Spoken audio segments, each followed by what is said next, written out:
I'm getting to eat my words here. Cleared the gas tank just fine. And it does look pretty clean. Now, whoa, maybe not. Check this out. Hang on.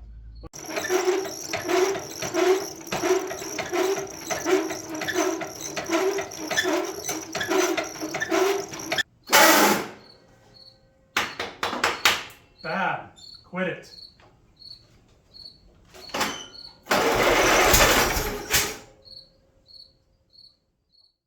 If this doesn't put the hurting on this leaky, rusted out rim, I don't know what does. Got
Howdy my friends and welcome to the channel today. I'm Luke, Thunderhead289 here on YouTube.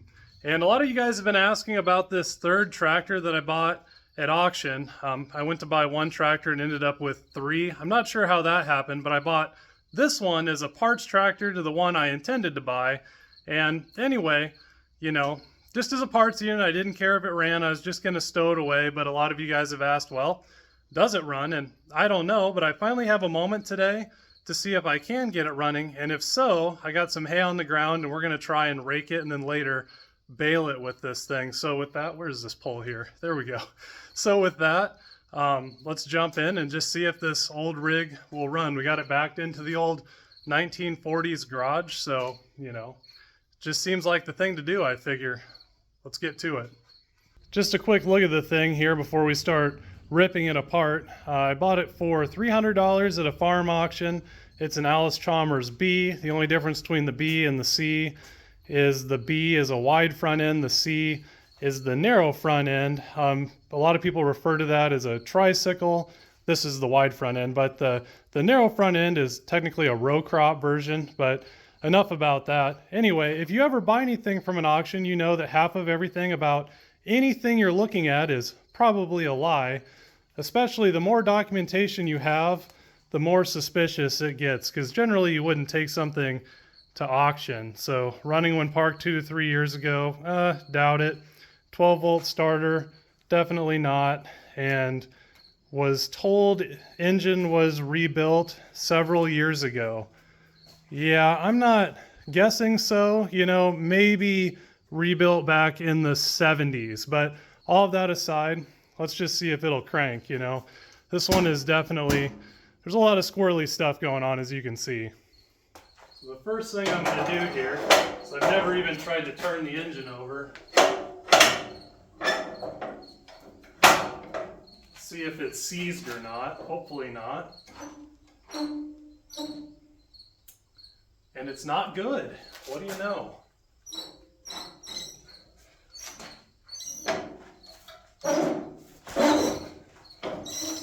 Oh, there we go. Okay, so a little bit better. Probably some rust in the cylinders. I'm sure this thing, with how old these tires are, sat in a barn for a long time.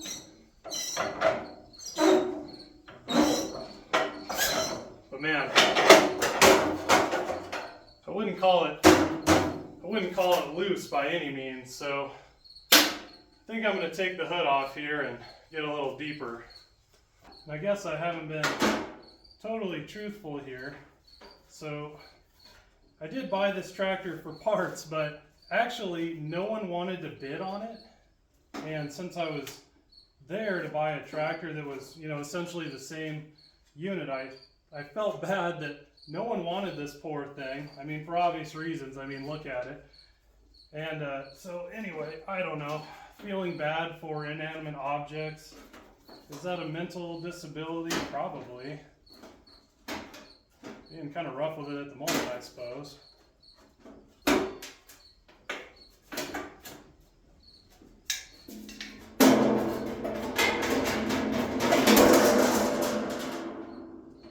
Or not, or the muffler's just sitting in there. Convenient. Alright. Ta-da! I don't know how I ended up doing all this tractor stuff. I'm from the city, you know, but stuff just kind of grows on you, I suppose. It wasn't as bad as I thought it would be. Big old Henkin gas tank on that thing, way bigger than that little tiny engine. These were cool, because I guess cool, relative term, but if you look here, the engine block is actually part of the frame. The oil doesn't look too terribly bad in the thing. I do know it sat outside for a long time, so I expected to see water in the oil, but I'm not seeing anything like that, so that's good. I think with how tight it's been, I'm going to pull the spark plugs out here, throw some oil down the cylinders, and just turn that around a little bit, you know, so it, I don't know, the scrapey scrape's bad. That one was arguably loose. Nice tight fit on the oil filter. Loose. That never happens. Using up all my good luck here at the beginning, not where I want to waste it. They don't look too bad, not rusty, at least, well, not that one. Stay. Can't argue with that one bit. That one definitely, this cylinder looks like it burns pretty good amount of oil. Back cylinder might have been lean at some point, just hard to say. It sat so long, you know. I think I'm going to try and pull the valve cover here just to make sure all the valves are doing their job. I have a precarious fitment with this gas tank, so there's actually a lot of things on this tractor where I really like these Allis-Chalmers units. I didn't plan to have these, but it seems like 3 out of the 4 tractors I use all the time ended up being AC units. But there's many things where, you know, if they would have just taken an extra second, a lot of things would have been easier to get to than they are. And that's weird to say about something this old from, you know, the square nut era, because generally stuff isn't like that, but these ACs just have a particular way about them.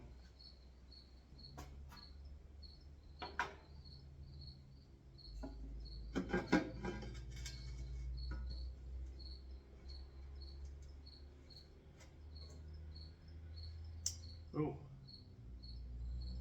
I'm getting to eat my words here. Cleared the gas tank just fine.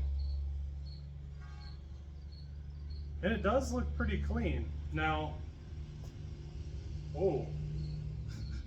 Maybe not. Check this out. Hang on. Let me get you guys. That would definitely stop it from running. And we might be done here before we ever even really get started. You know, everything gets parked for a reason, and not necessarily always the case with tractors, you know, because they get outdated and antiquated. They get parked in the shed, then folks forget about them. But with automobiles, usually something goes wrong and then they get parked and then more things go wrong as it sits. But in the case of this, I can't imagine this was doing too good. This was just flapping in the breeze here, and that definitely looks like a stuck valve.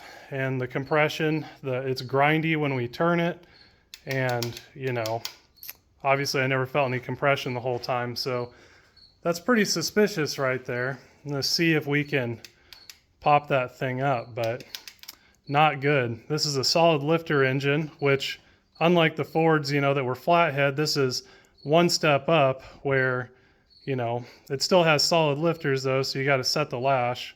And what I was trying to say there is that this is overhead valves. My brain had a little stutter moment there, you know, flathead, overhead valve, and then later years, overhead cam. My brain kept screaming overhead cam, and I was like, don't say that. Everyone's going to throw you right out the window if you make that mistake. So what I think I'm going to do here is take the push rod out, which looks pretty straight. That allows me to cantilever our rocker arm out of the way. And then I think I'm going to use our brass hammer and tap on that guy. Maybe I can do this all with one hand. Doubt it.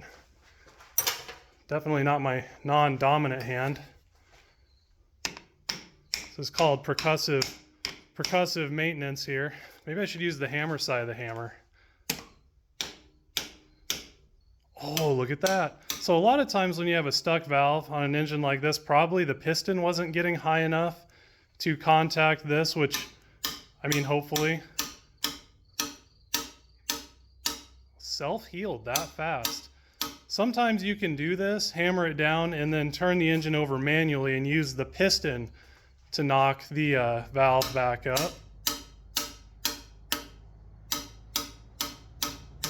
Bag of hammers, what do you know? That's called percussive maintenance. Self-healed. We'll take it. I'm going to try and crank the thing over again by hand here, but I'm just going to try and shoot a little. Listen here, you.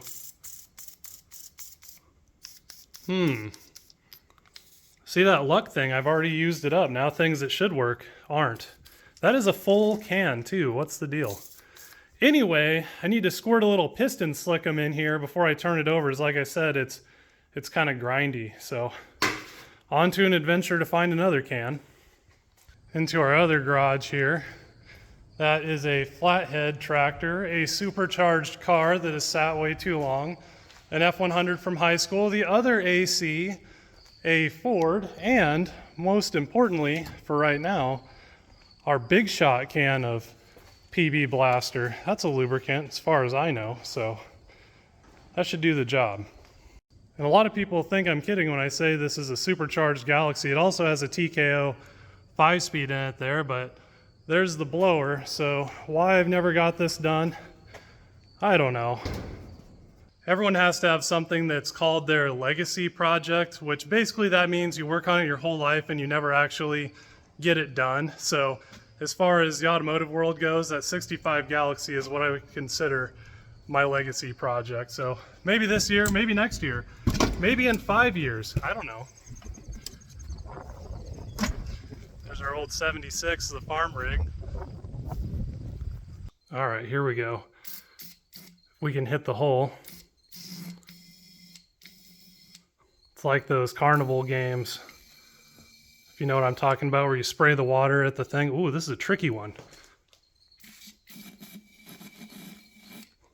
Got the shaky hands. Before we get too buck wild, I've loosened our adjuster and, oh, hello. Might want to get that on the lifter. It's kind of tricky to do with the rocker rail on. In fact, I might not be able to now that I just knocked the valve up. Genius. So now it looks like I have to take the rocker rail off. Gee dang it. I'm pretty mentally invested at this point. Just got to be careful with this stuff. Technically you should go from out to in, so I did not, or else you can kind of flex and bend this rocker rail, which was actually pretty modern for the era that this thing was made. This is like the stuff you see on a FE Ford. There we go. Okay, didn't have to take the rocker rail off, just loose enough. And this is totally the wrong way to do it. I'm just running these down all somewhat together so we don't bend the rocker rail. Since it's under spring pressure, if I went too much right here, you know, this rocker rail would become a banana shape, which is undesirable, I would say. An interesting side note to rocker rails is oftentimes like this, the oiling galley actually goes up through the rocker shaft itself, as opposed to the push rods like you see here with a 350 Chevy, Windsor Series Ford, just normal stuff like that. So when you get into like FEs and stuff with a shaft rocker like this, you know, the push rods are generally stronger because they're a solid piece, where these are hollow. Definitely, in my opinion, actually rocker rails like that are a much more robust design. More expensive to manufacture, and personally I think that's why you didn't see a whole lot of them after a certain period of time. Alright, so now we can give this thing a what for here. Side note, don't put all your stuff. Everyone always says I should get a table. And when I work on other people's cars, I definitely do, but it's funny. It's just like a mechanic always has the roughest cars, you know. Same with me. I might do this to my stuff, but when I work on other people's, I don't.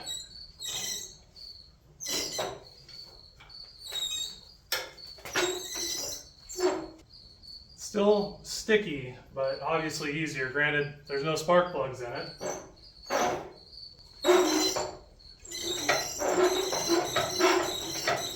Oh, there we go.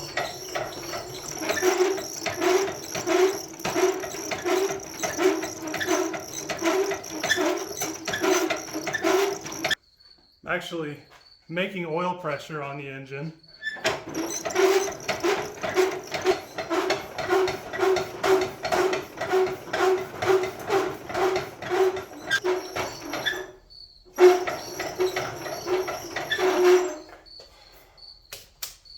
So at this point, I think I want to set all the valve lash before I put the cover back on. But check this out, you know, again, rebuilt engine. This engine probably has a lot of miles on it. I don't know if it shows up in the cam, but you can grab these valves and wiggle them a little bit. So the valve guides, well, that one's really good. The valve guides are really good and worn on this engine. So if it runs, it'll be a miracle. Definitely the valves are going to be squirrely, to say the least. So I'm going to work linearly through this thing. I'm just going to rotate the engine over until we're going to start with cylinder 1. And you can do any valves on any engine this way. If you know nothing about an engine, doesn't matter what it is, setting lifter preload or doing lash on solid lifters, this is all the same process. So basically when one valve is at its fully open dwell point, you can adjust the opposing valve on that cylinder. It will be on the base circle of the cam at that point, and that's where you want to make your adjustment, obviously. So I'm going to grab onto this thing here and rotate over. You can see, I don't even know if that's an intake or an exhaust valve, but whatever it is, it's going down, number 2 there on cylinder 1. So we know that's at its dwell point there, so we can make our adjustment on this valve. I'm sure this valve cover hasn't been off for a really long time, and these valves haven't been touched up, or at least I hope so, because the lash, this is a 28 that fits in here, just barely snug enough, you know. So what I'm going to do is set all these to 12, and that should be a good enough starting point. That's technically called cold lash, and again, these are solid lifters, so instead of doing a lifter preload, since that lifter is a solid unit, it's not a hydraulic unit, you know, we have to deal with lash here, you know, or else we'd be hanging valves open if we didn't have any lash at all. So now this is a jam nut style, so I've broken the jam nut, which is a big old 5/8, which is kind of entertaining.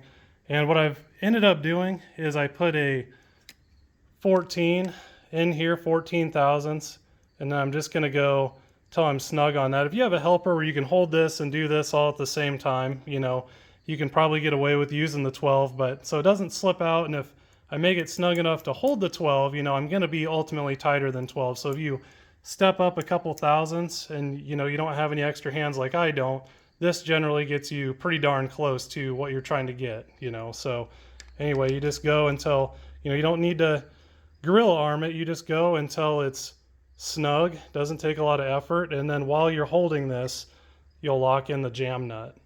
You want to make sure you have your jam nut all the way backed off so you're not feeling the resistance from it itself. So we're good there. We're going to run this down. Good. I'm going to stick this on here. Slide this on. We're going to make sure we don't turn it. See, you got to be careful. You can see I screwed it up right there. That's going to change everything. So just on the onset, run that down.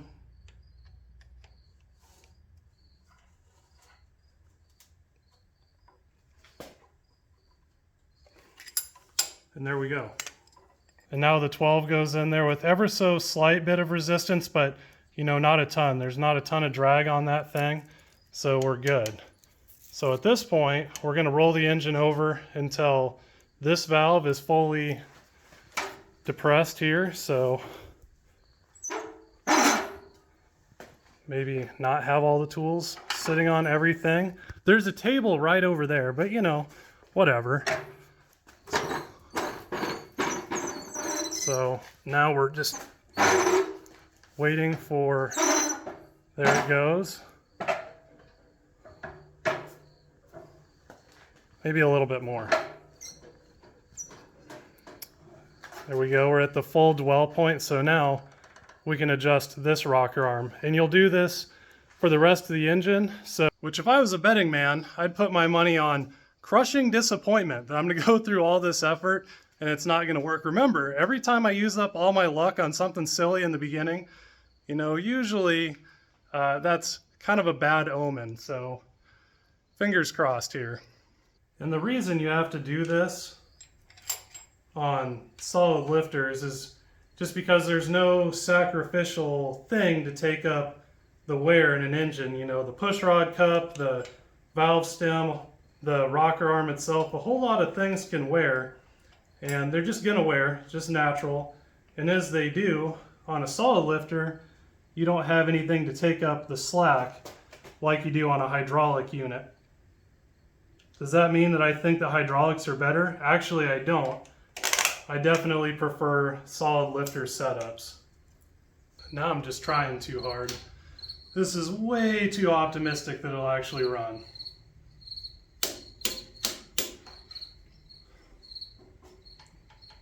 In theory, you should do that before you set your Valvetrain, but I knew I was good and snug, and you know, this is just thread stretch where we're not adding any load to it. But in theory, you would want to do this first, but I'm feeling a little overly optimistic right now, so I wouldn't want to have a calamity just because I didn't torque down the rocker rail. And yep, this is me going back through and redoing it after I tighten the rocker rail. I just don't want to leave anything to chance, but more importantly, I really want to drive it home that you just don't want to cut corners. I don't like putting out bad tech on this channel, okay? That's not what I'm about doing. And I just want to see everyone succeed. And what do I expect if I do some tomfoolery? Is anyone else going to do anything the right way? I don't know, you know. So you can see even me, I'm going back through, and since I did something in an order that I didn't like, I'm going back through and checking everything again. All right, internal mechanical is still questionable, but at least is better for the most part, maybe, question mark. Anyway, I have these spark plugs here, and I have this nifty little spark tester from Amazon that I've wanted to try for a long time. And I think today's the day. So they're like $20, and in theory, super fun to play around with. So let's see what it does. Over here by our wall of ignition things, allegedly, you just stick these in. Let's get these clocked correctly. Oh, it has a nice safety shield. We're not going to use that. We're just going to turn it on. Oh, that's wicked cool. Actually, that spark plug looks like garbage. You can see that. That is a bad spark plug, no kidding. Definitely losing a fair amount of its spark down inside the porcelain there. Try and give you a really good look at that. That is just something else. Okay, so definitely worth the $20. I'll leave a link to this guy. That is too cool. I would have never have been able to quite figure that out on my own without changing plugs and the problem just going away. So there you go. Bad spark plug. And actually, to no surprise, honestly, the other dirty plug here is also misfiring, and that one is way more obvious. You can tell, ooh, don't touch it. You can tell how much better this one is than that one over there.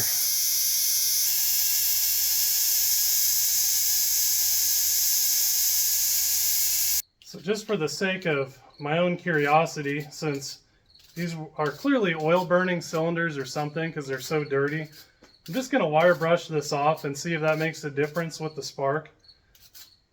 Maybe. I honestly don't know. I assume it'll be a crisper spark, but we're going to find out together today. Never had one of these at my disposal before. And I've long believed that spark plugs don't actually really go bad. I've only seen it once in my life where the porcelain cracked on the back and you could see it arcing to the block at night. That's the only thing I saw, and that's probably because someone dropped it on the ground installing it. And that person would be me. So anyway, all right, let's put this thing in here. All right, these are our two bad ones here, so let's give that a whirl.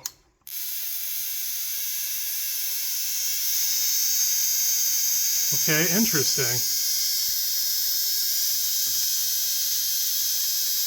So I don't see any arcing inside of the spark plug. Nothing too strange. You can see it at the bottom, but that's just a question of the ground there, so I don't know. It doesn't look too bad. It looks like just being dirty, you know, path of least resistance was a not ideal direction. So in reality, what I think we saw there is what spark plugs actually look like when they're fouled, you know, if you flood an engine or something and these get all carboned up, because it was the two carbon ones that were misfiring, so we cleaned them off and, you know, then they fired like normal. So, you know, I think we just kind of witnessed something there together. That's what a fouled spark plug looks like, and you clean it off, or an engine runs a little bit, and that's why the idle and everything will clean up after an engine's flooded and refired and cleans itself out. So that's pretty nifty. Back in they go. And something I just noticed on this oil filter, it has a rusty scuff mark, so I wouldn't be surprised if someone tried to get this running some years back before it sat outside. You can see here that's right where your spark plug wrench rides, so hopefully we succeed where someone else failed. I think our next phase here is rolling the engine over under power, and I just don't want to suck up whatever might be in this thing. Just probably all the schmoo. Can you hear it? So probably a good amount of water. Okay. Does that make a difference? Probably not, but I feel better about it. All right, this probably had a 6-volt system, but I'm hooked up with a 12-volt jump pack right now. Side note, these are the best absolute jump packs. I've ran over this thing with a tractor. I've had it since 2019 here. You can see from when I ran over it and broke it. And the thing still works. It's just amazing. You see me use it all the time in the videos, and I'll leave a link below. But those are really good. Way better than those little black box lithium things. But anyway, we're all hooked up. Our cable here is off, so we're not, you know, affecting any of the 6-volt stuff. I technically don't want it to spark at the moment. This has disconnected itself many years ago and snapped off from a lot of its leads, so that was inconveniently convenient. So with that, we're just gonna give it a little bump. Wow, how anticlimactic. Oh, we're just doing great. Please hold for a short intermission while I figure out how to do electrical.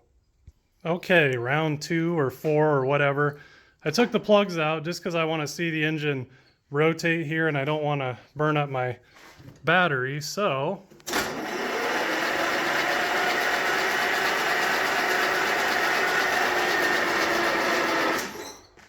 everything seems to rotate okay. Poor 6-volt starter. You're going to have a hard time today. I can already see it. So all of that looks good. So I think at this point, test for spark, and then really I think we could fire it. Kind of want to fire it with the valve cover off just to see what'll happen. All right, hooking our ignition wire back up here. Would be better to have a properly sized wrench, I would think. A point of interest here that I found when I was going to flip the leads from the distributor to the coil. Now originally this would have been a 6-volt positive ground setup, so the distributor should be on the positive pole on the coil, but it isn't. Right now it's on the negative pole, which is how a normal 12 volt system works, which it does say it's converted to 12 volt, but you know, I'm not so sure with the generator over there. I don't know if that's true. It's just hard to say. The 6 volt stuff has been lost with time, and I can tell from some other indications that seemingly someone tried to get it running at one point, and it looks like they might have struggled, not been successful, and this might have been something they did at the time, flipping the leads. So just hard to say, but that's going to be good for what we want already. And again, the points ignition is really simple. All that happens is when it comes up to the appropriate place in the distributor, it interrupts the ground, and when the ground is broken to the coil, it discharges the spark out the coil up through the rotor, and wherever the rotor is pointing, it transmits that to the appropriate plug wire and onward to its respective cylinder. So really simple, really robust. But anyway, you know, someone's already done some of my work for me, seemingly. And I haven't forgot about this little conundrum here. I don't know if someone loosened those thinking they were adjusting timing that way. I've never tried, so maybe that does, but it's supposed to be adjusted down here. You loosen this up and you can advance and retard the distributor the appropriate way. So I don't know if this was a retrofit where this used to be a magneto ignition with the crank start, but kind of interesting. I'm not sure what went on there, but someone definitely did that. Now the coil achieves its ground through these little breaker points where every time it comes up on the cam lobe of the distributor, it opens up this gap. So these contacts have a way of corroding, and then they don't make a ground, and then the coil basically can't charge. Let's check this out. Oh, the whole thing's moving. So you always want to check on points ignition, the play in this shaft. It's not necessarily important for electronic ignition, but definitely it wreaks havoc on points, because basically you'll have a floating point gap and then you have floating ignition timing. So this one still seems pretty tight, interestingly enough, but I'm just going to go in here and sand these points, and then we're going to appropriately gap them because the gap is egregiously huge on it right now. Ever so conveniently here, we can rotate the engine, maybe. Can we? There we go. So we're just going to get it to the top of this lobe here, and that is where we're going to set our gap. And this is an interesting setup here where I can see myself on the camera and I look like a complete dork, but this is a weird profile where it has a lot of dwell to it. Maybe that's normal 4-cylinder things, but the gap is like 40 thousandths. It's insane. I was pretty close on my guess. This is a 35 thousandths feeler gauge, and it goes in there almost perfectly. So that definitely would have never worked out. We're going to set this thing to 17 thousandths. 17. Whoop. There we go. And we should be a lot better. Maybe. Come on. Non-dominant hand things. Hello. And side note here, this is a really nifty design where you loosen this screw here, and this must be on a little cam. And you can see how that's adjusting the point gap. So that's a lot easier than some designs, I'd have to say. So all we're going to do here is take our arbitrary 17 thousandths. We're going to wheel that in. And you want to be just on the onset, you know. If you're snug, you have less than 17 thousandths. And if you're worried about doing it, you can use, again, maybe a 20 thousandths and get yourself real close. So I like it. We're going to lock that in there. And that is a lot better point gap. Now, anytime you readjust your point gap, that is going to affect your ignition timing. So anytime you touch this, you have to retime an engine. But since we haven't done that yet, no love lost. I've doubled up on batteries here as I have a feeling we'll be spinning this thing quite a bit. So what I've done now is I have a single lead hooked to the coil, and so our breaker points without the cap and rotor, they're still doing our thing where they're triggering the coil. But in this case, we go up here to our test spark plug to see if we have spark, and then that is grounded, so we're not trying to ground this thing and hold on to it and get electrocuted. So now when we roll the engine over, if everything is good with the coil, points, condenser, this spark plug should fire each time one of the 4 cylinders should fire. So here we go. Kind of a cool mechanical engagement lever on the starter, by the way. Oh, well, helps to have the ignition on, if that works. So no spark yet. Okay, so we have spark. We haven't flown through all the oil out of the cylinders. That's good. Looks like all of this is good. So, and I don't know for what rhyme or reason this is loose, so I'm just going to go ahead and tighten it up. It just doesn't seem like there's any reason why I would want that. Maybe you guys that work on these ACs all the time know what someone might have been doing here, but I'm not exactly sure myself.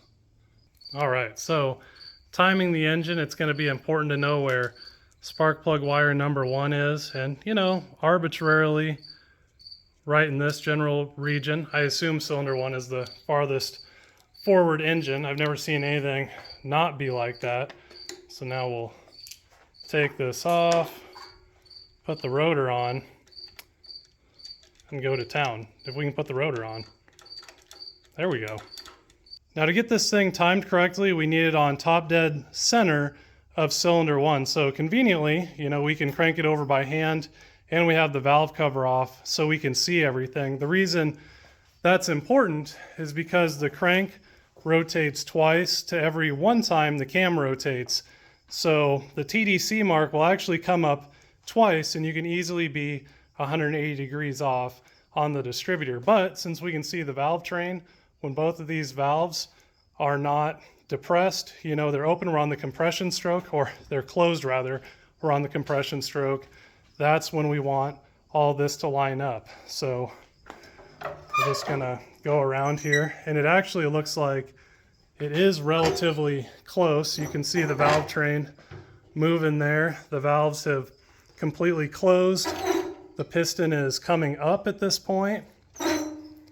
Okay, so that's somewhat aligned there, but now we need to check our crank, because instead of a harmonic balancer like you'd have on a car, on this tractor, it actually has a little indicator.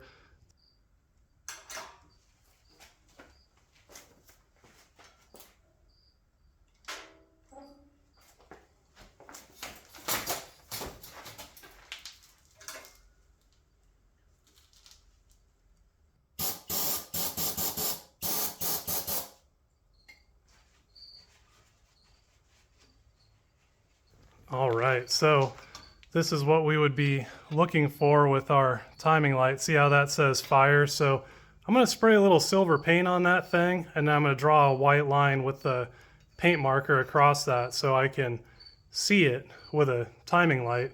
Also, check out that fuel that's in there. Yeah, I don't think it was parked anytime recently, but we found it here, so out of curiosity, I wonder where the rotor ended up pointing. And oh, nowhere close to the area where it should be. So, you know, we'll make an adjustment there, but probably could have went a little bit easier on the paint, but there you go. Now you can kind of see what I'm talking about in there. All right, so with these bolts loose, I'm just going to arbitrarily, if I can close one eye and hold my tongue in my mouth just at the right angle. So now we're aligned at least. So that should give us some timing that's within the realm of reasonability to at least start up. If it's going to start, that's still extremely optimistic, but we'll just leave, there's actually 2 bolts. We'll leave one loose and this one snug so we can rotate it if we have to. Got the paint to dry there, and now we have a nice line scribed across the fire mark, so we should be able to see that with a timing light. You know, keywords should be. They're always kind of hard to see on tractors like this. All right, so in theory, this should try and at least pop off, hopefully. There's a lot of unknowns still, but we've done our due diligence, or I think we're at the point where we can shoot a little spray down the carb and roll it over, and if it's gonna run, we should hear it at least do something. So fingers crossed. Let's see what happens. So here we go, the big bad carb cleaner spray. Not really sure what went on with someone painting that, but that looks like a typical Facebook Marketplace Craigslist rebuild. So all of that aside, battery cables look questionable. Ignition, and let's hit it. Maybe. Come on.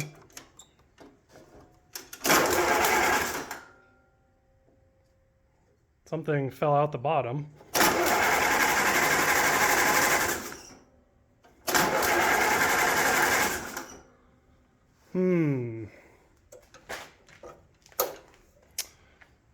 Interesting, but not surprising. The choke lever has long since left this world, so let's just try it with the choke on here. I know we have spark. I guess I never checked if it's going to a plug, so I'm making a pretty big assumption there, which you know how that goes. Here we go again. Ooh, oh. You know, I've done this before, and it never goes well. So choke is on, so here we go. That's pretty promising.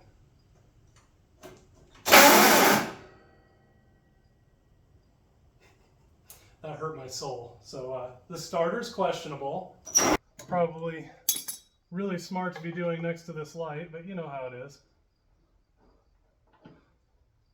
I got a crisp $3 bill that says whatever this is isn't flammable anyway. Oh, it's so gooey. Look at that. Cheers. Just kidding, we're not doing that. Not today, at least. Good amount of rust in the bottom. A lot of this goo is like caramelized onto here, so I don't know if that's like a tank liner or something. Someone's messed with the gas tank, had it off before. It being a different color, I thought it was a new tank, but you can see that it in fact isn't. So I know the gas tank is completely empty. So quit breaking stuff. So I think I'm just going to imagine I didn't see any of that and just put fresh gas in it and hope for the best. There's some sort of a tank liner on the cap also, so someone at one point in the last Vietnam or two tried to do something with it, seemingly. How optimistic do we want to be? Put the full tank in it, why not? It's only like, this is like the weirdest tank. It's like 2.5 gallons. What a weird numeric. So we're just going to open the valve. That definitely leaks. I'm just going to move the light to somewhere else where it will definitely shatter like they always do. And now, ignition. This is kind of annoying with the choke the way it is. So it is closed right now. You can tell I'm getting a little excited here that this might actually work. Stop it. Just do your job. Be a starter.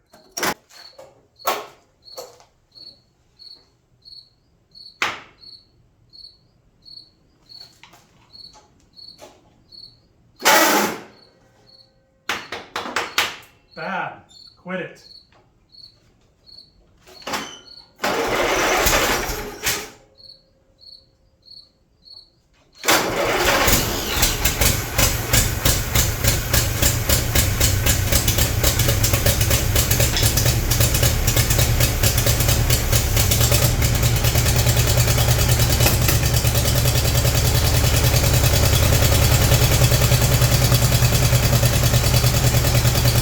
Holy crap, it won!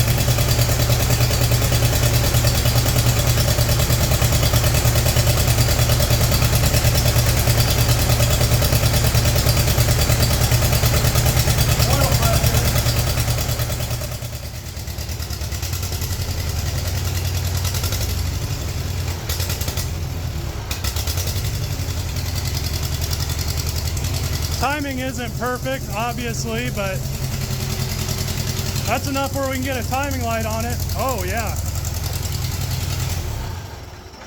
Okay, good enough for me. I remembered that they said the radiator was drained in quotes.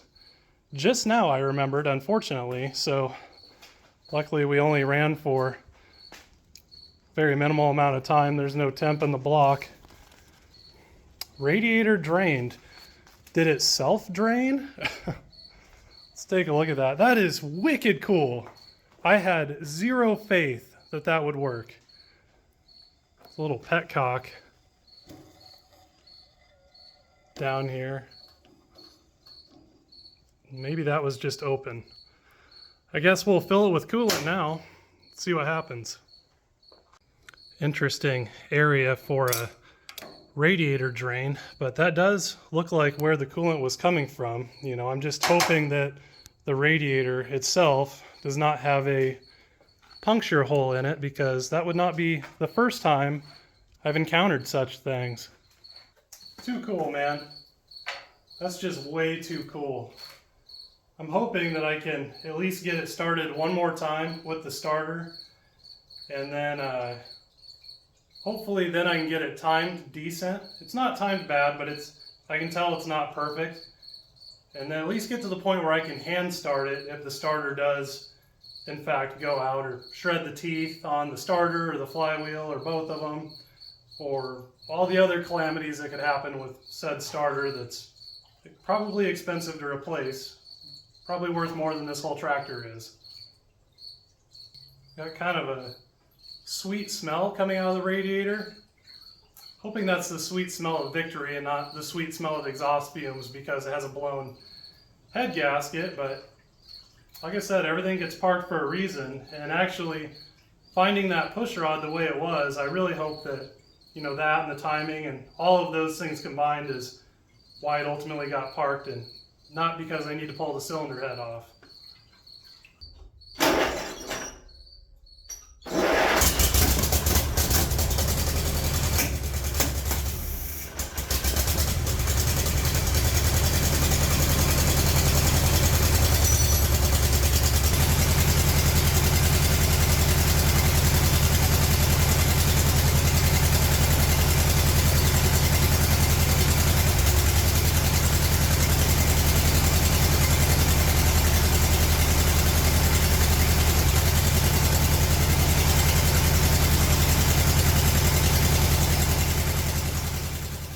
I think you can even see it in my eyes a little bit. I was starting to get a little asphyxiated in here, so I opened the garage door and put the valve cover back on, because we were making quite the mess. Although it's like instant patina. Check out that gas tank. Nice shine to it. The whole reason I ran it like that for a while was obviously we had a Valvetrain issue, and we wanted to make sure that nothing went wrong, and we could see it pretty quick if it did. I've always wanted to try this at least once in my life, so let's just see what happens. And I have no idea what I'm doing, so I know you're not supposed to get your thumb in there, and that's what you want to avoid, I think.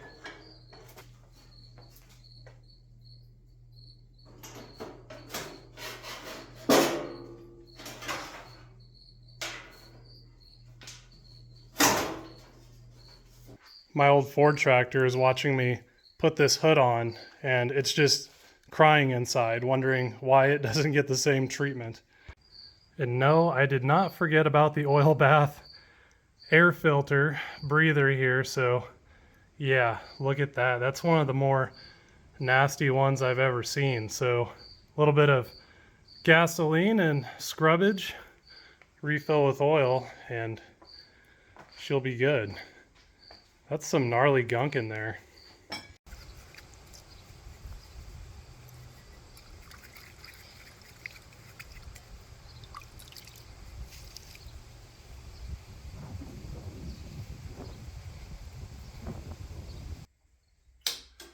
I'll tell you what, this old car and tractor stuff is a lot like an archaeological dig, you know, trying to figure out why something was parked, put away, left for dead, neglected. So in the case of this rig, I think if anyone else bought it at the auction, you know, I don't know if they would have put the time into it to figure out the Valvetrain thing and go through all the ignition and everything. So I'm glad she ended up here, and it was a lot of fun. But with that, I think she's all cleaned up. I got some fluids to check to make sure the transaxle here is good. If not, I'll just add some.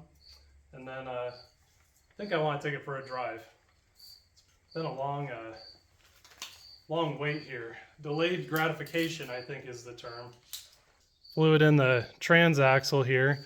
I wouldn't call it low, but it's not all the way to the top, but it's surprisingly clean, so enough to drive on here. The final drives down here on these ACs, they use a final drive where it goes through the transaxle, and then there's another gear set. So I've checked both of those, which is a terrible process, and they're good, surprisingly, which I almost never see on AC tractors. I'm sure you noticed my cinder block here because my tire likes to go flat, which is concerning. You can see here it's pretty rusted out around the bead, and it has this goo running out of it. One thing I have struggled with old tractors is definitely whatever this corrosive liquid they put in the rear tires for weight. I don't know why it had to be as corrosive as it is. I assume it's related to the cost, you know, and so it doesn't freeze. Probably why you don't use coolant, because it's expensive. But man, you know, years later, you know, 30, 40, 50 years, which granted, no one probably thought it would last this long, but you know, in today's world, all this stuff kind of rusts out the rims by this point. You know, I assume this tractor sat with this being down here for an extended period of time, and it just kind of rotted out the rim. But luckily, this tire still takes air. And I have this really cool thing that we can hook to. We can basically take a spark plug out. Oh, I've been in here too long with the fumes. And use the engine to air up the tires. So for the fun of it, let's see if she can do it. I just love old stuff like this. Stuff you don't see anymore. Very vintage style artwork and graphics here. And it's a pretty neat little valve. You know, one might say, well, you're going to get a bunch of, you know, gasoline in your tire, it's going to explode. I mean, maybe, and it's totally possible. But it does have a little valve body in here, is my understanding. So when the intake valve opens, this also opens allegedly. So it mitigates the draw from the carburetor. So it shouldn't draw any fuel into the cylinder, or at least a minimal amount as it's airing up your tire. I think this was meant to be more of an emergency item that you would just put in the trunk of your car, like that. What is this called over here? This gremlin, like a gremlin. But anyway, we're going to try it here on this tractor. I don't have an air compressor in here, or I would probably use it. But this is going to be much more fun, I think. So cylinder 3 is our victim. All right, so we're hooked into the tire, and somehow we're drawing air out of the tire at the moment, which isn't good. We have a nice little gauge on it, and we're hooked into cylinder 3. So let's roll this thing over and see what happens.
Okay, did its job.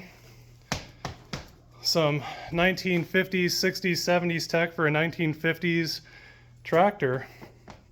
Running a engine inside a little, ooh, that's really hot still, inside of a little, come on words, inside of a little sealed garage is a really bad idea, obviously. So, not that I've always ever been a wordsmith anyway, but boy, this is, you can tell, it's really something after a while.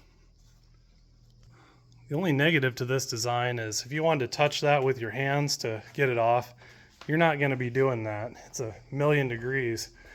One thing I forgot is back when I bought this thing, I put something in the smuggler's hatch, but also there's now, oh, look at that, mice nests and everything else in there. Do I even want this anymore? I thought it'd be kind of nostalgic if I can even get it out. There we go. That's pretty grody. Is that a mouse tail in there?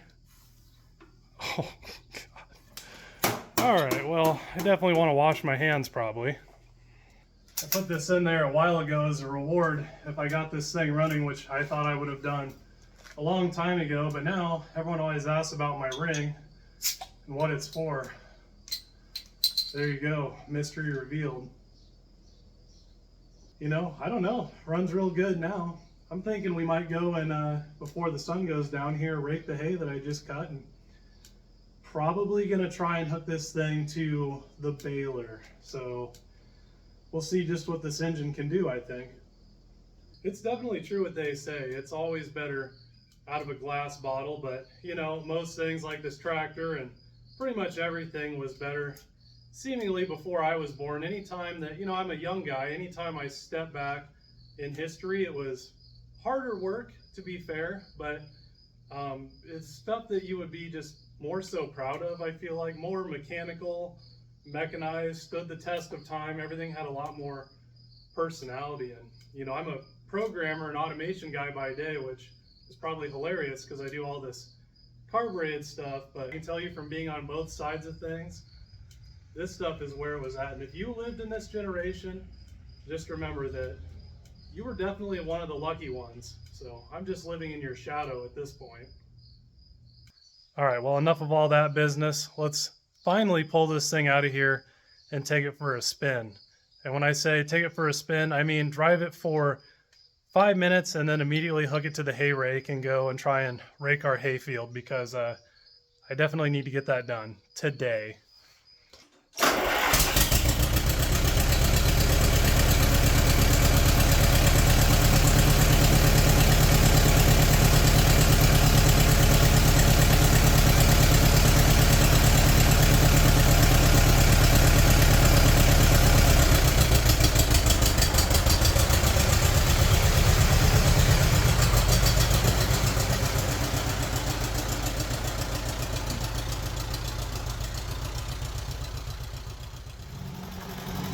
All right, no time like the present here. Give it a good full load test. We're all the way at idle. We're in third gear here. Let's just see how good our governor is. Not bad. All right, see if we can do this with one hand without crashing.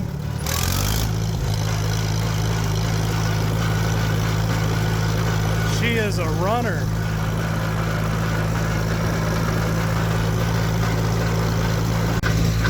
Too cool. Sounds good, runs good.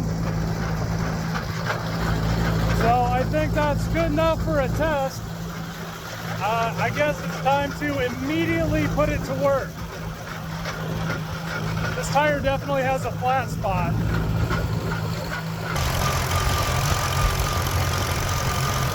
Naturally, I'm going to immediately hook it up to the hay rake here.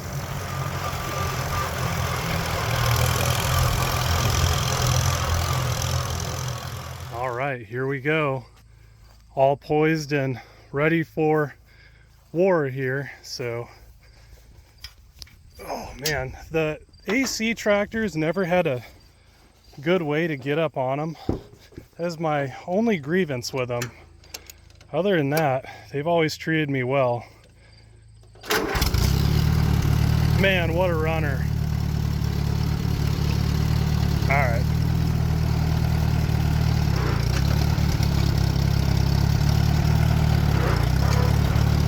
See if I can manage to not take my fence out. Ah, there we go.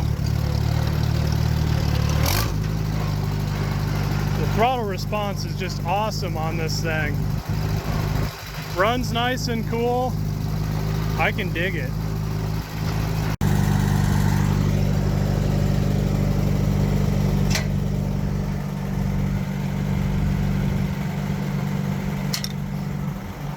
Ouch. Oh, shoot. Not sure what that was. I'm just going to lower this into position and make sure I don't have a problem. It's probably the minimal amount of fuel I got in there.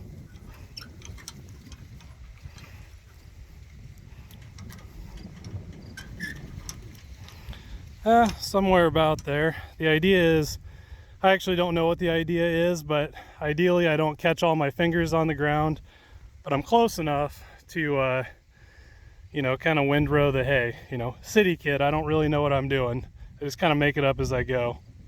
Yeah, I'm gonna call that out of fuel. I got the valve open and this loosened up all the way, and fuel isn't pouring out at an egregious rate, so big surprise. Now, I always seem to do this, run out of gas, not put enough gas in a tank when I'm as far away as I possibly can. So, you know, good times. Going for the walk here. A classic Obama gas can moment here, but I think someone sells adapter kits on Amazon so you can convert these so you don't have to stand here for 10 years trying to fill a tank. But for whatever reason, I've never bought any, and I have like 8 of these gas cans, which also doesn't make sense. Actually, a lot of things I do don't make sense. So says my wife, at least. But anyway, I'll check back in an hour when I finally have this tank full. All right, here we go again. The brakes leave a lot to be desired here, so. Man, she starts up so nice. Nothing like a well-tuned engine, I tell you what. So, I'm trying something a little bit different with hay this year, where I cut it and then let it sit for 2 or 3 days to dry out, so I don't have to flip it 10 times. I don't know if that's a good idea, but you know, you don't know till you try. So, let's give her some RPM here.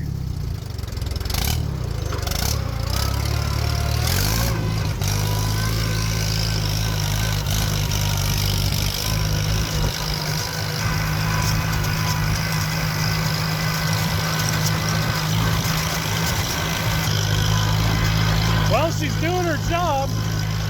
I got her moving at a pretty good clip too, because it's in a hurry. We're gonna run out of light more than likely, unless I really hammer down on this thing.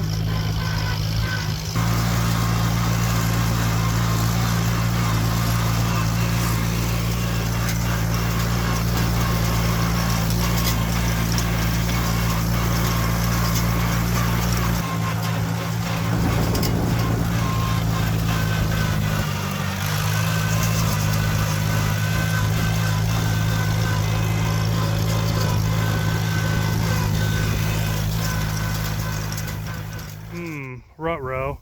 Hit some pretty gnarly bumps. Usually this is kind of like a soupy sinkhole thing, so from previous hay cuttings it's got a bunch of divots and stuff going on. Anyway, I hit that at Mach 10 and then it shut off, and now I can't get it to restart. What in the world is that? Oh, look, a Monarch. Hey little buddy, we're busy. There you go. Anyway, so interesting. Once again, I'm as far away as possible, so have to go for the long walk to get some tools, but ignition on, and nothing. And I know we have fuel this time. Conveniently, I had forgot that I left a screwdriver in the smuggler's compartment here, and it just seemed like it didn't have ignition, so I was kind of poking around to see if anything popped free. And I'd never looked behind here before. You can leave. Go on. Get off there. Anyway, that's probably the problem. So let me hook this back up, and I bet you it runs again. All right, let's give that a shot here. Out, we're in neutral, standing right in front of the tractor because that's safe. Big surprise. I don't know if any of you chaps have ever had one of these, but man, oh man, this is the most uncomfortable seat. Hits you right in the curve of your spine. Need to put some old foam in that thing or something. Gee whiz.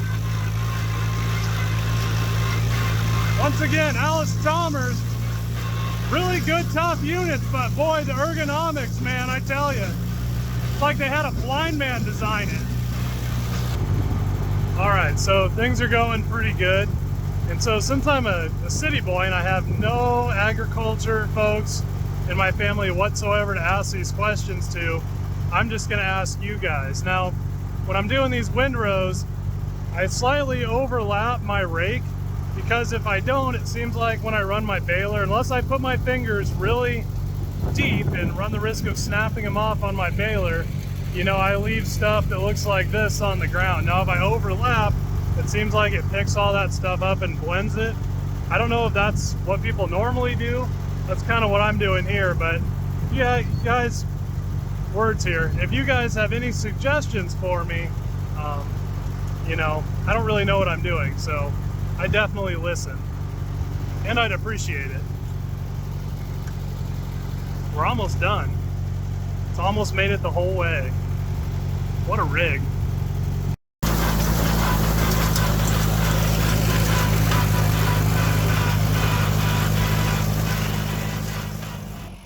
All right, well, she survived that far. Got all of the raking done, so I don't know. I kind of want to hook it to the baler and see what it can do. I think I might turn up the tune on it a little bit before I try it, but I don't know. I just want to push it to the limit. You know how it is. You got to go across the line to know where the line is, so we're going to see if we can find it with this thing. Pretty impressive so far.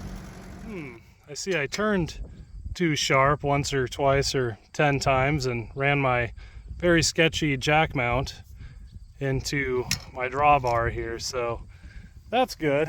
Also, we have some hay to load out that we just sold, so now we have to go move all that. Always a ton of things going on. Hands are getting pretty dirty these days. And here's our Farmall that we normally run the baler with, which it's just a little Farmall C. Everyone thinks it's a Farmall M here. So kind of an interesting procedure to start this up. You can see how much schmoo is in the gas tank of this thing, but the breather doesn't really like to work on the gas tank here. I'm out of breath because I just had to, since our jack was busted, I just had to pull the hay wagon out by hand. What do you think? Oh, she's gonna hide. So now, haven't started this for quite some time. If I can remember how.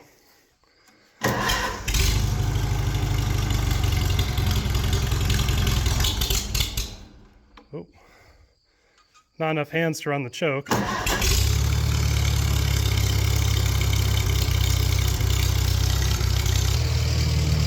This was my accidental auction purchase that took almost nothing to get it running. So thought we were bidding on a different tractor, and it turned out we were bidding on this one. So, you know, I only paid like $600 for the thing, and man, it's a heck of a good rig. The lights work, everything works, and the thing is an absolute tank. There's a reason why this is what I normally use to run the baler. Not a good reason, but I don't know, works good. See if we can weasel out of here.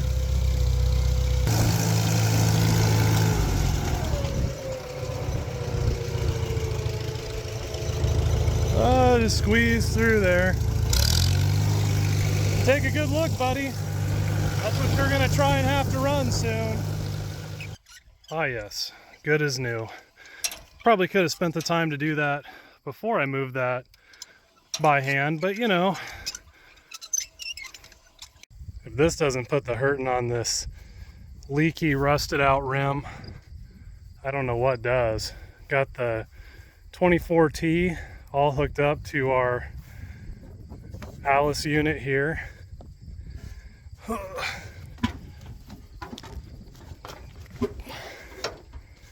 Oh, I forgot to turn the fuel on.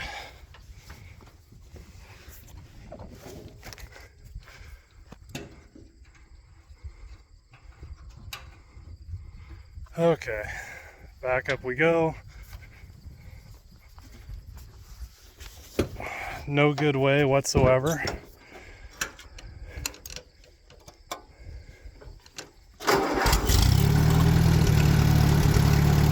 So this is our PTO lever down here.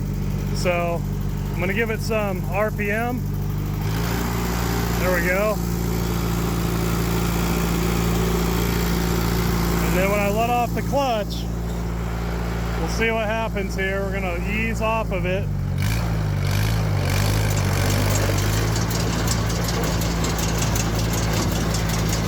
Holy cow. Well, it can at least spin the baler. Well, this is one of the more absurd things I've seen here. Thing's so light, it's just yanking it back and forth.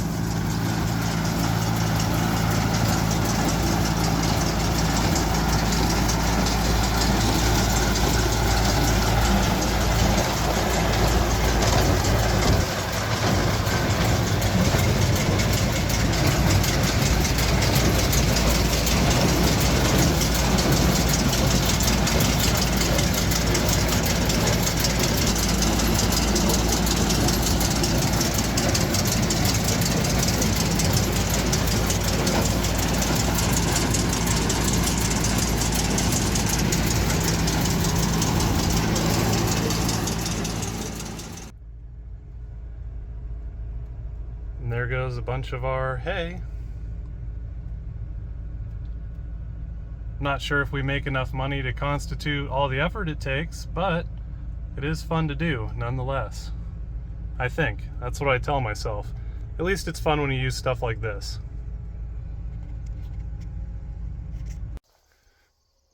And this is why I never throw anything away.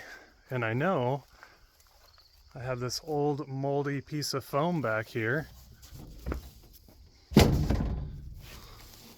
Betcha I can make a seat cushion out of this stuff, or get a disease, you know, one or the other. It's probably option 2, a disease, but I don't know. Gotta have some fun in life, right?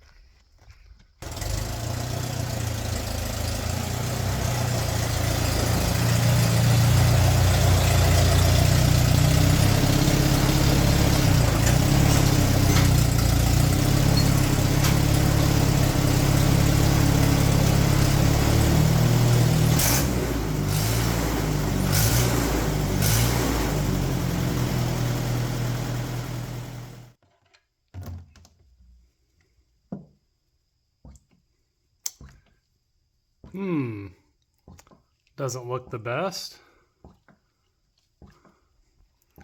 Probably a lot of the goo that, is that gonna overflow? Come on now. Probably a lot of the goo that was in this engine. That's why I ran it for a little bit and got it plenty hot so that we could get all that out of there. As it definitely didn't look dirty on the dipstick. So I imagine that's a bunch of garbage that was down at the bottom of the pan. So luckily it maintained good oil pressure, and somehow, without a charging system whatsoever, our battery is hanging with it. So I'll have to charge that up tonight. Our wheel that looks absolutely terrible maintained air. It has obviously a slow leak. That's where all this goo from the inside has made its way to the outside. But it's hanging in there. So this is like tractor survival games now. It's gonna have to try and run the baler tomorrow. So I'll have fresh oil in it. I'm gonna grease everything up, and I think we're going to adjust the timing a little bit so we can get as much power out of this thing as we can, because boy, I tell you, trying to run that baler, this thing's gonna need it.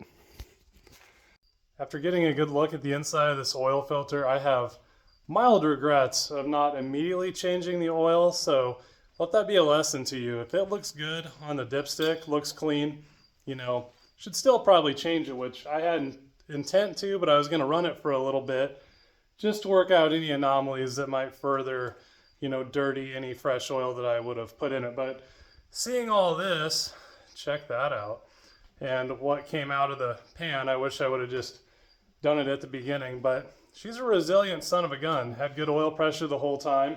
And this is even a passive oil filtration system. So, you know, pretty impressive. Something about old tractors, dude, they're just tanks.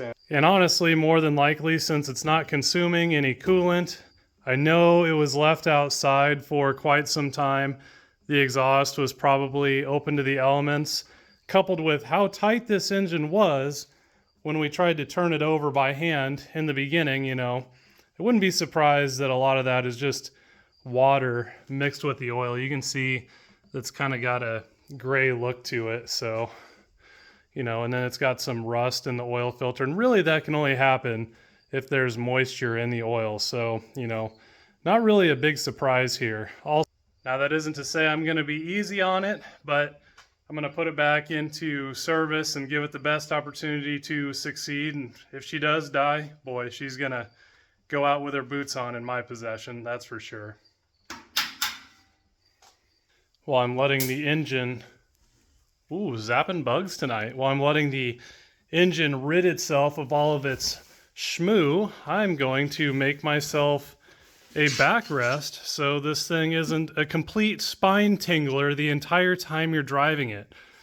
I don't know who designed this, if someone was supposed to be like 5'2" or something. I don't know. I'm 6'5", and this is very just not good. This is a bad spot for my back.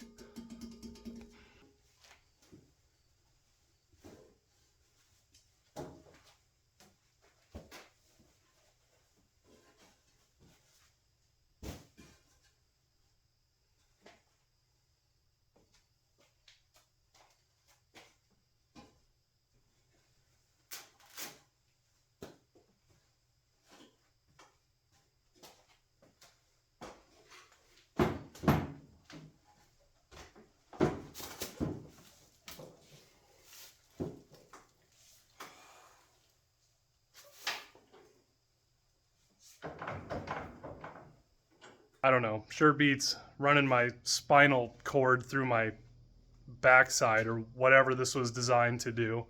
It's a Luke torture device. It's Saturday night, and here I am talking to myself into a camera and working on an old dilapidated tractor. Tell me you have no friends without telling me you have no friends. Well, apparently that's me, so I don't know. This is what I do for fun, I guess. Drink your juice, little buddy. Fresh oil, new filter. One Luke inside of a garage with the door shut. Ignition on. And now we twiddle our thumbs and wait for oil pressure.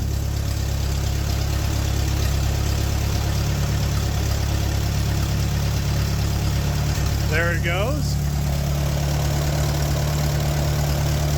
It is in the normal range, whatever that means. Giving everything that's greasable here this good old apple flavored goo. Gotta be the worst grease gun I've ever bought. What a piece of junk. This side took like 37 pumps before it ever showed any grease. I also had a little mishap with my grease gun, but you'll have that. But anyway, you know, that was probably running dry. I'm feeling worse and worse about not doing this stuff before I ran the hay rake. So previously I timed the engine at full throttle, and what I was looking for on my timing light when my timing light was zeroed out was this fire indicator. It says FIR with no E, interestingly enough, but basically that's 25 degrees of advance, and that's what you want as your total timing. So that's where it was set up now, which is where it was designed to be from the factory, albeit, in my opinion, a little safe. So if I jump in here, and I believe it's when this crank is straight down. So trying to do this with 3 appendages here.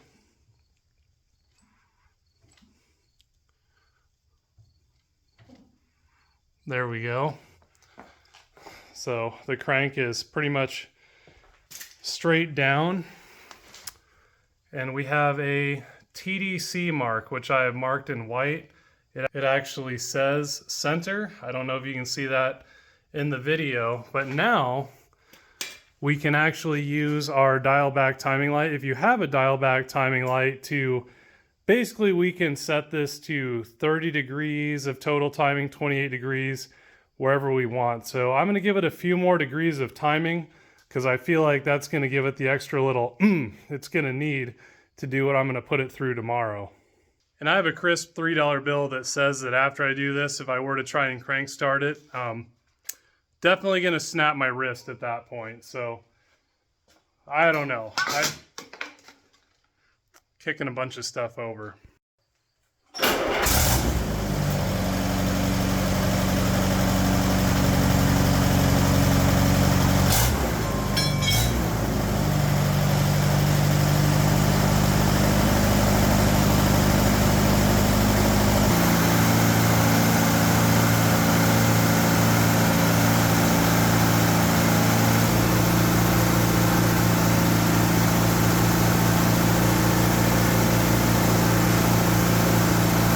Telling you what, man, dial back timing lights are extremely handy. And so instead of just being relegated to what the book says on this rig, you know, we can kind of fudge things around. Maybe I should shut this off so you can hear me talk, huh? All right, so dial back timing lights, extremely handy. Basically you can make your own rules. This is a low compression engine, okay? So the lower the compression, the lower the cylinder PSI, the slower the burn rate. So in order to ignite the mixture at the right time in the cylinder stroke, oftentimes it takes more ignition timing. This is why when you have like boosted applications, you pull ignition timing based on the PSI, because it's not about more advance, it's just about firing the cylinder charge at the right time. That's all you're trying to do. Advance isn't power, just firing the mixture at the right time in the cylinder stroke is where you get your power from. So usually factory settings are pretty safe, but I've turned it up a little bit here where I went until I could see 30 degrees. To advance the ignition timing on this AC, you rotate it counterclockwise, and to retard the timing, you rotate it clockwise. So anyway, with a dial back timing light versus a standard timing light, I was able to set this thing to 30 degrees, and I have a good feeling that it's going to make pretty good power that way. Granted, you wouldn't want to crank start the thing now because it'll probably break your wrist, but when you're out there under heavy load, I bet you she's just really got the that we're going to need to do this thing tomorrow. So we'll find out in a few hours, I think, because it's like 1 o'clock in the morning. On account of not having any charging system here, I got the battery on the charger, and I think she's all poised and ready for war tomorrow. So I'm pulling for you, little buddy. I know you can do it. With that, my friends, I'm going to bed, and I will see you tomorrow for whatever calamity is likely about to ensue with trying to use this for something it was never designed to do.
So day 2 here, we have the baler behind me, which this is a John Deere 24T. And these old mechanized square balers were just the pinnacle of mechanized engineering and agriculture in the day, in my opinion. There's a lot of moving parts. It's all mechanically timed. It's just wicked cool. And these were all designed on paper, you know, not like today where we have CAD. You know, I'm an engineer by day, and I just couldn't hold a candle to the folks that design stuff like this. Just wicked cool. But anyway, I've got everything greased on it. If you know anything about balers, you know there's like a million grease points, and if you know how many there are, I'll send you a free hat if you can guess it. But anyway, there's a lot. So in theory, you want to take the end of the one that's already in here and tie it to the center of your new one here. And so since I wasn't a Boy Scout, I'm going to make the most ugly knot you've ever seen. That'll definitely get hung up and stuff. Hopefully not, but you just never know. So it's a lot easier when you don't have to re-string the baler. I'm trying to trim some of this excess so it doesn't get hung up on anything. It'd be nice if I stopped punching all the metal things with my bare hands, but it's just nice if you don't have to re-string the baler mid-run.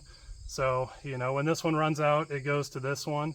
And then usually with my field, it's small enough where then I can just buy another set and switch back over. So I've only had to restring it twice, which isn't terrible to do, but you dump like 3 or 4 bales in the process, which is, you know, in my opinion, undesirable. All these grease points, you can see that, you know, there's just a ton on all of this mechanized stuff here, but it is definitely a wonderment of engineering. And it seems like if I keep it good and greased, and every 350 bales or so I go through and re-grease everything, and it's held up pretty good, at least in my ownership. I have it all adjusted out. Get out of here, little spider. Oh, he's a smart guy. Anyway, I got everything adjusted here really well, and knock on wood. Is there any wood? I don't really know what purpose that serves, but anyway, I don't miss any bales at all. The thing runs absolutely perfect, which is just unbelievable for a square baler. We'll see how this goes here. It's already questionable if this tractor is going to have enough power to do all this, you know. I don't think anyone would normally try this, so for science I'm going to give it a go. But I think the thing that will stop me in my tracks is this rim down here. It's really rusty. I don't know, just let's hope that rim holds out. I really want to see this thing run that baler. It'd just be wicked cool. And just to give you a general idea, I'm actually amazed it's even holding air, but you can see how rotted out it is. It's got some foamy air leaks even right now as we're talking. So no time like the present here. First start of the day with fresh oil, no choke.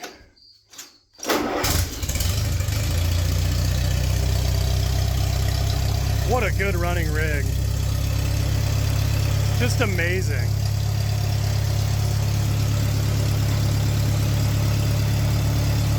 Oh, I'm gonna run over my hammer. Bummer.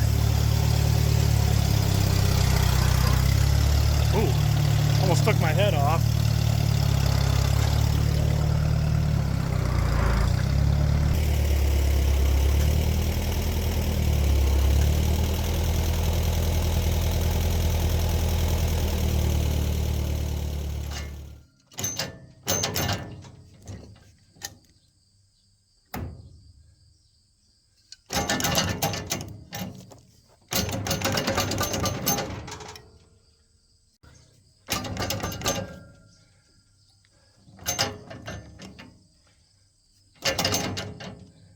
I apparently got lucky last time I hooked this up.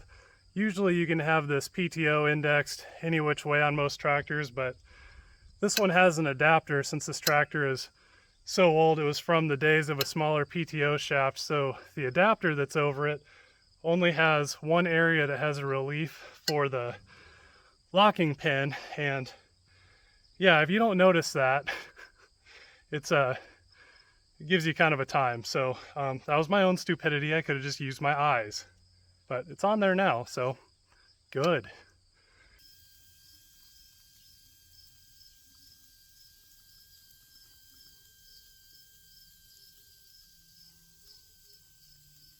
Hopefully this little backrest on here makes a big difference. I'm not going to rip my shirt off here on YouTube, but my wife told me I have a huge bruise in the center lower part of my back, and it's definitely from bouncing around on the back of that metal seat framing. So might get a disease, but at least I'm not going to be breaking my back anymore.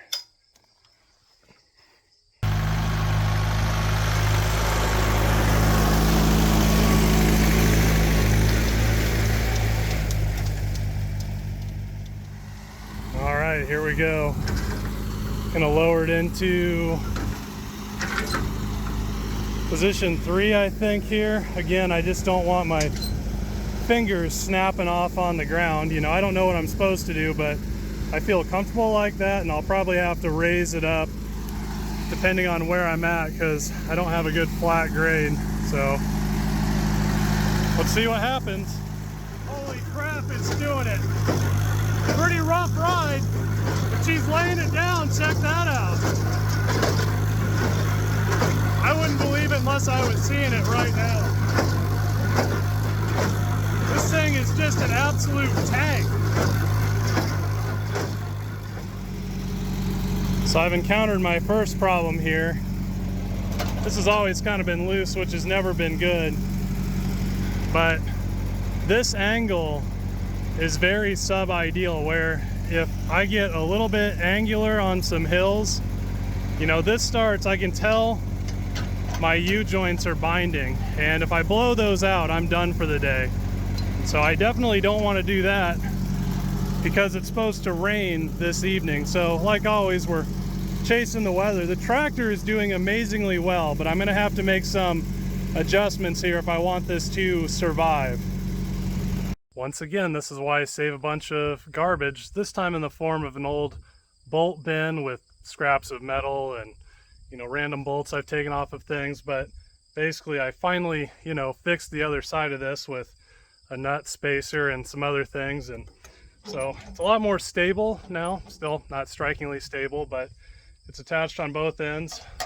I adjusted the whole up one. I thought I was going to have to mess with this, but that looks okay. And this is much more linear, where it's not going to rip our U-joints out, which are already extremely loose as is. So which is probably why they didn't just break right away.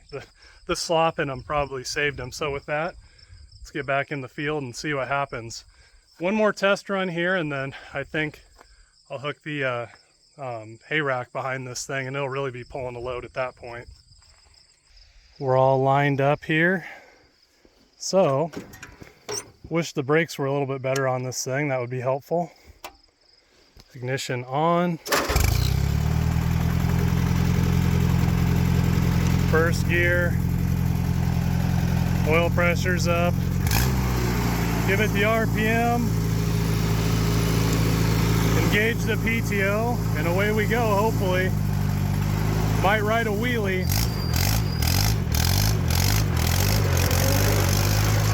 There we go. Didn't help that I stopped it when it was full.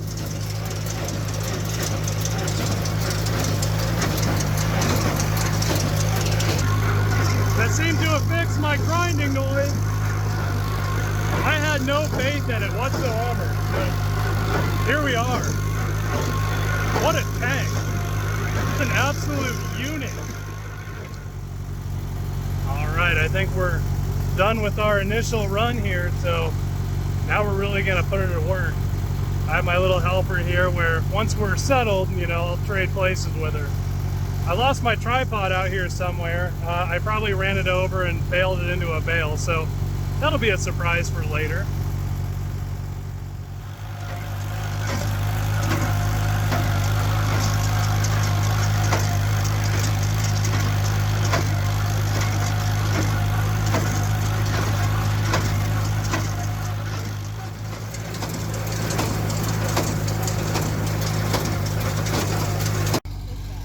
I don't think it's in our bales. Like I said, it's...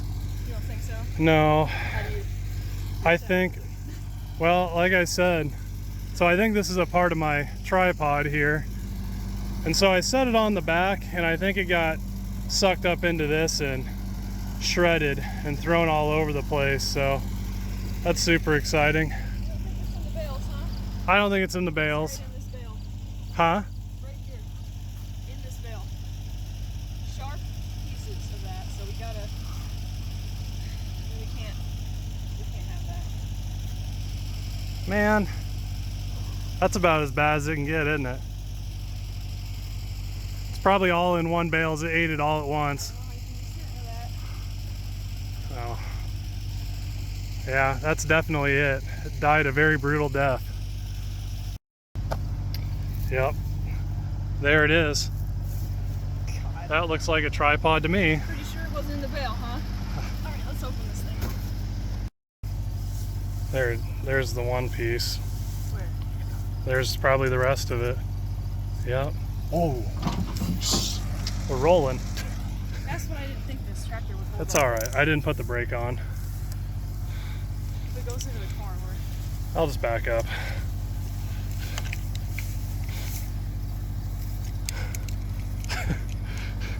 You ain't got no legs, Lieutenant Dan. Oh boy. Yeah, I got one good shear on it. Gee dang it. I think all of our pieces are accounted for here. We're just making one last check, but of all the failures today, that's not the one that I thought we would experience.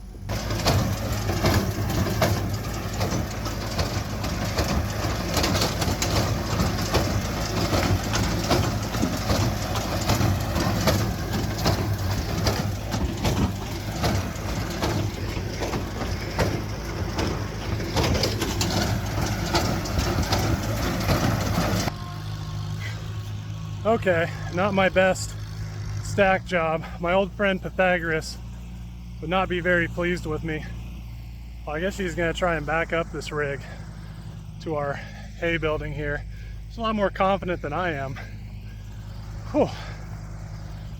We got the old farm all out and hooked it up here so that we can unhook our hay wagon and pull through. Previously, it's just too tricky to back up with the baler. We were stopping here and having to walk all the way over here. Just a lot of extra effort. So the farm all ended up coming out anyway, and it's pulling the hay off of the field on the hay rack, and then we can just throw it right across on top, or on the ground and then on top.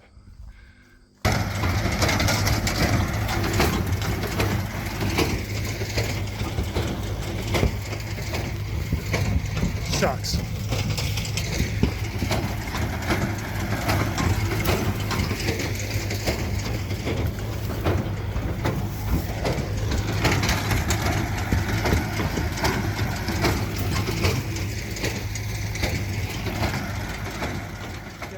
We're probably 250 or so bales in, and I promise I do stuff, but the guy holding the camera always looks like he isn't. But we got a pretty good hay pyramid going here, so probably be touching the roof easily, and you know, quite a few stacks out from the wall. So anyway, a lot of fun, I think. What else would we do?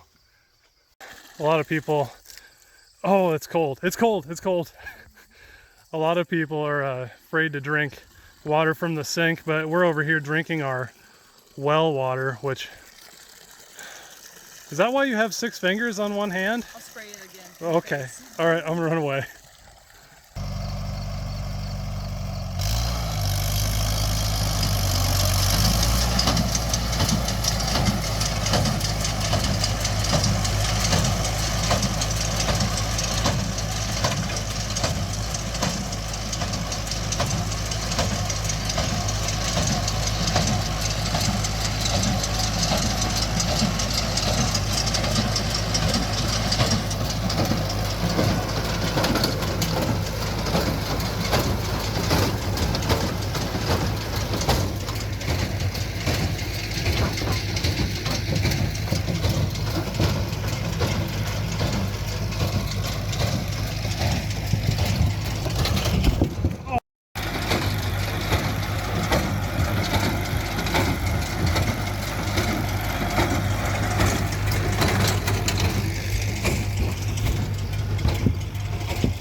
I just cannot believe that this thing can do all that. Who would have ever thought? It's got a pretty hefty load on it. We're really pushing it at this point.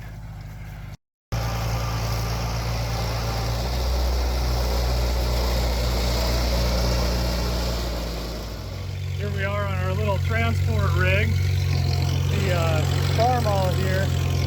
So this makes it a lot easier without having the baler attached. It'd be nice to have 2 hay racks, but I only have 1. But this way I can just pull it straight into the building. Makes everything a whole lot easier. Easier being a relative term, obviously.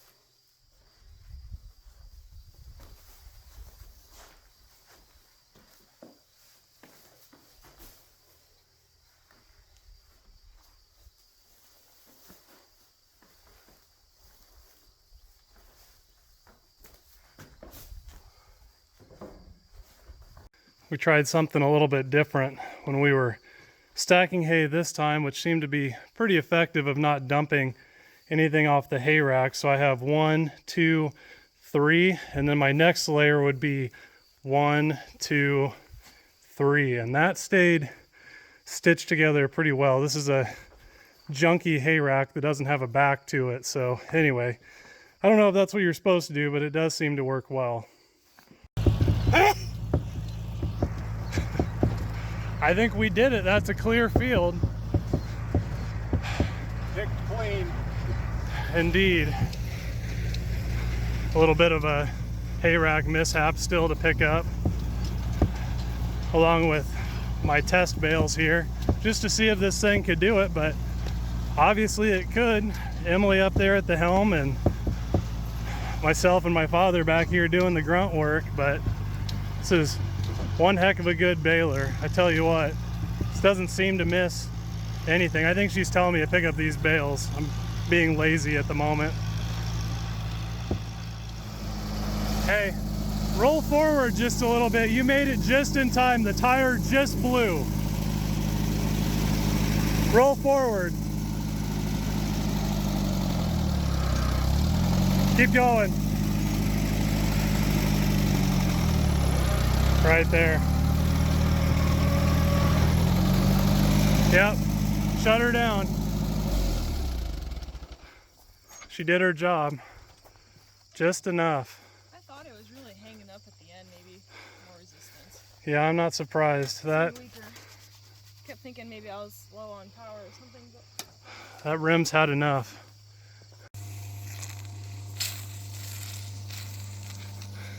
I expected the rim to go, not the tire.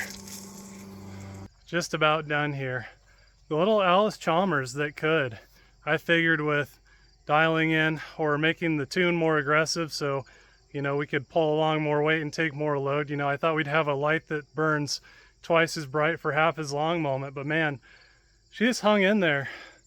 What an absolute tank. So I don't know, I think it's probably earned itself a new outer rim piece and a new tire, and you know, I think she's good to work. So I'm going to get on to helping my dad and my wife unload this last little rack of hay, and I think we did it. So one heck of a comeback. Thanks for coming along with me today, guys, and hope you appreciated the journey. I know I sure did on this one. It was definitely a lot of fun. See you guys around for the next one.